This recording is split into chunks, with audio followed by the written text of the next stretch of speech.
Hi everyone, welcome to another workshop brought to you by the Writing Support Center. My name is Genesis. I'm one of the faculty here at the Writing Support Center, and today we're going to be talking about semicolons, commas, and dashes, what the difference is between these three forms of punctuation and how to use them in a sentence. So before we get started, I just want to review the ways that you can get the most out of this workshop. So first, be sure to complete the accompanying activity worksheet. This is especially important if you are completing this workshop as part of extra credit or as part of an assignment. The worksheet will demonstrate that you watched the workshop in its entirety. And also be sure to take your time. Feel free to pause and rewind parts that were confusing or went too fast. So in this workshop, as I mentioned, we're going to discuss the differences between semicolons, colons, and dashes, and we're also going to have a couple of practice activities. And by the end of this workshop, you should be able to define semicolons, colons, and dashes and identify when and how to use these three forms of punctuations correctly in a sentence. So we're going to start off by talking about semicolons. So a semicolon looks like a period that's on top of a comma. And this is one of the ways that I use to remember how to use it. So like a comma, it shows a relationship between two ideas, but these ideas are usually complete sentences. And like a period, it shows the end of a complete sentence and the start of a new one. So you want to use it in between two complete sentences, and you want to show how these sentences are related to one another. So that's the primary use of a semicolon, is to bring together two complete sentences that are related. However, you can also use them to help separate items in a list that already uses commas. So, when you have a simple list of 3 or more items, such as apples, grapes, and pears, you can just use a comma to separate those 3 items. However, if you want to add more of a description to those 3 items, like you are going to need to use commas to separate the adjectives, because once you use 2 or more adjectives, you need a comma to separate those, because that in itself becomes a list. So the sentence suddenly becomes very clunky because of all the commas that you're using. So for example, if I were to say, I bought shiny, comma, ripe apples, comma, small, comma, sweet, juicy grapes, comma, and firm pears. The sentence not only looks clunky, but the middle part of it is also confusing because it doesn't give the reader visual cues on how many items are on the list or which items should be grouped together. So that's where using a semicolon comes in handy, because then you're just able to separate and create a more organized look to the items in your list along with their descriptors. So an example would read, I bought shiny, comma, red apples, semicolon, small, comma, sweet, juicy grapes, semicolon, and firm pears. So now we know exactly how many items are in the list, but also which descriptors go with which item. So whenever you have a list and you also want to provide some more explanation, you just use the semicolon to separate that list to make it flow a little smoother. And as I mentioned before, you can also use a semicolon to join two sentences. So you want to make sure that if you want to show that there's a relationship between two complete ideas, you would use a semicolon. And this is really just to provide a different flow to your sentences and your paragraphs, because you can easily use a period between 3 simple sentences, but it might create this kind of clunky sound when you're reading it out loud. For example, I went to the grocery store today. I bought a ton of fruit. Apples, grapes, and pears were on sale. So it's just this very stop and go sound. Whereas if you use a semicolon, the sentence now becomes a little bit more of a complex sentence, and it has a little differentiating flow. So if you were to want to combine these 3 sentences, there's 2 different ways that you can use a semicolon. So you can use the semicolon to join the first 2 sentences. I went to the grocery store today, semicolon. I bought a ton of fruit. Apples, grapes, and pears were all on sale. So if you use a semicolon between the first two sentences, um, you're just adding more information as to what you did at the grocery store. If you were to add it with the last two sentences, I went to the grocery store today. I bought a ton of fruit, semicolon. Apples, grapes, and pears were all on sale. If you were to add the semicolon in with these last two sentences, you're just providing more explanation of why you bought a ton of fruit. So we're going to start off with our first activity. So complete this activity in the accompanying worksheet that is found in the module. And what I want you to do is rewrite the sentences on the activity worksheet and insert the semicolons as needed. Be sure to indicate the purpose of the semicolon in the sentence, as was indicated in the previous few slides. So are you using the semicolon to separate items in a list that already uses commas? Or are you using the semicolon to join two complete sentences? You do not need to change or add any other punctuation marks. All sentences will require at least one semicolon. The next punctuation that we're going to talk about are colons. So colons look like two periods stacked upon one another. And this kind of helps you with remembering what the purpose is. So colons follow independent clauses. So an independent clause is what we would consider a complete sentence. So a colon can only occur if the part before it is a complete sentence. And it is used to present an explanation, draw attention to something, or join two ideas together. So the first common use is to draw attention. So a colon can draw attention to many things in your writing, such as a list, a noun or noun phrase, a quote, or an example or explanation.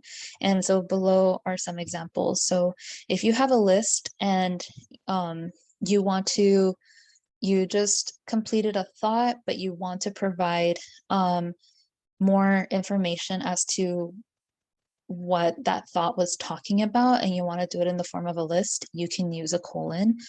So for example, we covered many of the fundamentals in our writing class, colon, grammar, punctuation, style, and voice.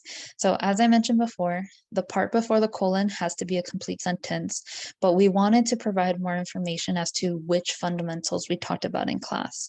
So we would use the colon to provide a space where we can list those items out.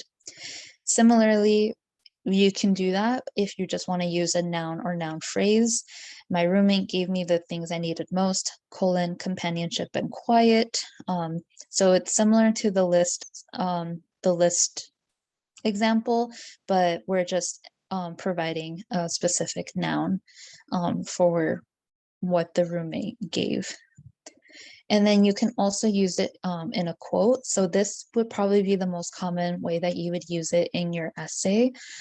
So if you've provided some sort of analysis and now you want to provide a specific example from your reading that shows how you came to this idea, you can use a colon to support your ideas and provide that quote or that in-text citation.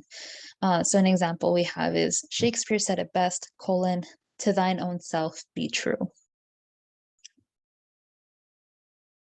You can also use a colon to join two sentences. So a colon can be used to connect two sentences when the second sentence summarizes, sharpens, or explains the first. So that's the difference between using a semicolon versus a colon to join sentences, whereas a semicolon shows a relationship between two ideas. The second colon is sort of like a follow-up to the first idea. And you need to make sure that both of them are complete and their content are very closely related, more related than you would if you were using a semicolon. So the example that we have is life is like a puzzle, colon, half the fun is trying to work it out. This second half explains why life is like a puzzle rather than just showing, these two potentially separate ideas that are connected. these two are very closely connected. So it makes sense that the two would be used together. You can also use a colon to express time. You can use it in titles and other parts of writing conventions. So you want to make sure that you're using it with numbers. You use a colon to separate hours from minutes and seconds. You use it when you're expressing ratios such as 2 to 1. And you use it in Bible verses and chapters to separate the verse from the chapter. You also use colons to separate a main title from a subtitle. So if you're ever writing a title for your essay and the first part is usually a little more general, a little more creative, you would use a colon, and then the second part would be to provide more emphasis or explanation as to what you're discussing in your essay. And then you would also use a colon as part of the greeting in a formal letter. So if you were to say to whom it may concern, you would use a colon before moving on to the body of your letter. But of course, this is only for formal letters. Less formal letters will use a comma instead. Some common mistakes that you can use a colon is between a verb and its object, between a preposition and its object, and after phrases such as, including, especially. And the reason why these are common mistakes is because usually you are disrupting the flow of the sentence, and the part before the colon is not a complete thought. So for example, if you use a colon between a verb and its object, you need every sentence needs a verb in order to be a complete sentence.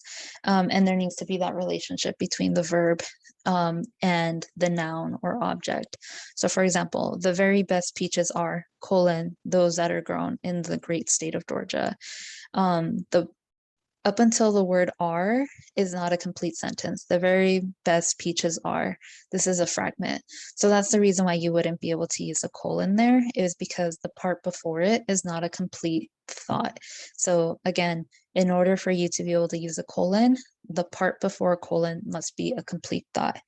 Same thing goes if you're using it in between a preposition and its object. My favorite cake is made of, that's not a complete thought. So we wouldn't be able to add a colon there.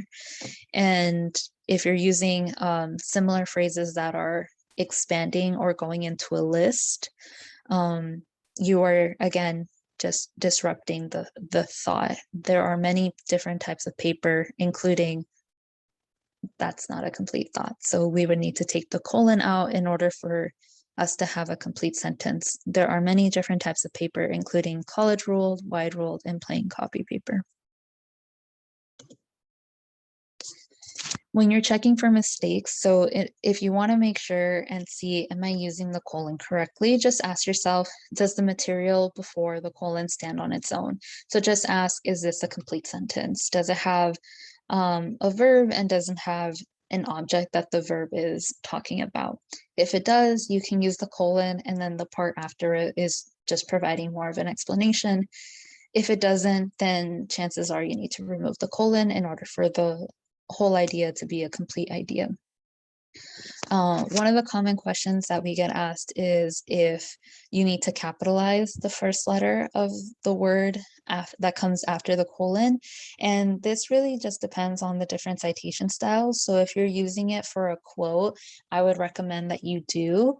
But if you're not using a quote, usually the first letter after the colon should be lowercase if it's part of a dependent clause. So for example, if you're just using it to state a list or state that noun or noun phrase, you can just keep it lowercase. If the second part is a complete idea, so if you're using the colon to bring together two complete sentences, you can choose to capitalize it or not. I usually say don't. Most instructors will just see it as one complete sentence being joined together. So I say don't, but you could if you want to. So for our colon activity, you're going to be doing the same thing as the semicolon activity. So rewrite the sentences on the activity worksheet and insert colons as needed. Be sure to indicate the purpose of the colon in the sentence, such as what was indicated in the previous few slides. Are you using it to join ideas, add emphasis, list things out, etc.? Do not change or add any other punctuation marks. All sentences will require at least one colon. And lastly, we're going to be talking about dashes. So dashes are not formally required by the laws of grammar and punctuation. However, they do provide a nice break of flow in the writing and are used to add emphasis, add additional ideas or context that may not have been able to be added prior. But you do want to be cautious about overusing them because it can make the flow really choppy or even difficult to follow. So dashes are nice when you just want to add a nice little break. So the primary use for dashes is to add emphasis, and I want you to think about dashes as the opposite of parentheses. So parentheses indicate that the reader put less emphasis on the additional material, but dashes indicate that you want the reader to pay more attention to the material that's in between the dashes. So you can use it at the beginning or end. An example that we have is, after 80 years of dreaming, the elderly man realized it was time to finally visit the land of his youth, Ireland. And so again, we're just adding emphasis. We could have ended the sentence after land of his youth, but we really wanted to add emphasis and just bring which country this old man wants to visit with a little more drama, because that's what dashes add, is they add drama to a sentence. You can use it in the middle of a sentence to, again, just add more information or more descriptions.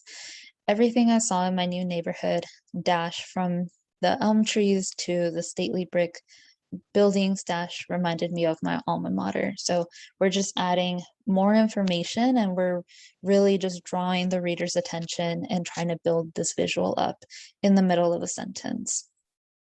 You can also use it as a modifier. The fairgrounds, cold and wet in the October rain, were deserted. We just wanted, again, to add more information and more emphasis. We really wanted to bring the reader's attention to the visual of the sentence.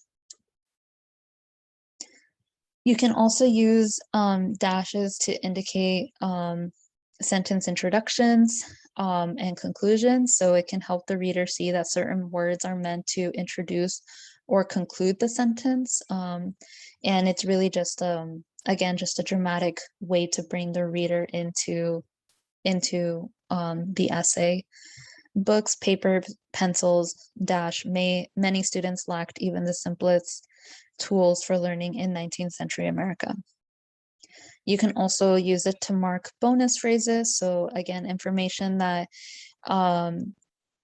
phrases that are used to add information or clarify, but aren't necessary to the meaning of the sentence, can be added with dashes if the phrase already contains commas. Because again, too many commas can make the sentence look clunky. So a dash is a good way to add information without having to add another comma. And it's information that doesn't need to be in the sentence, but is added there for that additional, for just additional clarification. And you can also use it to break up dialogue. So if you're a creative writer and you're writing dialogue, you can use it to demonstrate hesitation of speech. If someone is being cut off by another character, it just allows you to add more of this natural flow of how dialogue occurs in real life and be able to translate it into the written word. So for example, I don't know what you're talking about, denied the politician. So if we were to read it naturally, it would be like, I don't know what you're talking about. we're able to, the dash allows us to be able to practice that hesitation and the, really just see what is happening or hear what is happening in the dialogue. Another example would be Mimi began to explain herself. I was thinking, I don't care what you were thinking, Rodolfo interrupted. So again, the dash would just allow you to be able to demonstrate that interruption in the dialogue. Right. And so this is our last activity for the day. So similarly as the last two, be sure to rewrite the sentences on the activity worksheet and insert dashes as needed. Be sure to also indicate the purpose of the dash in the sentence as indicated in the previous few slides. So are you using it to break up dialogue? Are you using it to add emphasis to something, add additional information, etc.? Do not change or add any other punctuation marks. All sentences will require at least one dash. Right, so as a summary, semicolons, colons, and dashes are all forms of punctuation that are used similarly, but for different purposes. Semicolons are a good alternative when you want to join a complete sentence and show their connection, or if you want to break up a list that already uses a lot of commas. Colons demonstrate extension of thoughts, lists, and can join two sentences. And more than anything, they just bring emphasis to important ideas. And dashes aren't formal punctuation, but are a fun way to add emphasis, additional explanation without disrupting the flow of the sentence, break up dialogue, or indicate introductions and conclusions. So thank you so much for watching this workshop. We hope that this helped your understanding of these three different forms of punctuation that are used similarly, but in very different ways. And hope you have a great rest of your day. Thank you and have a good one.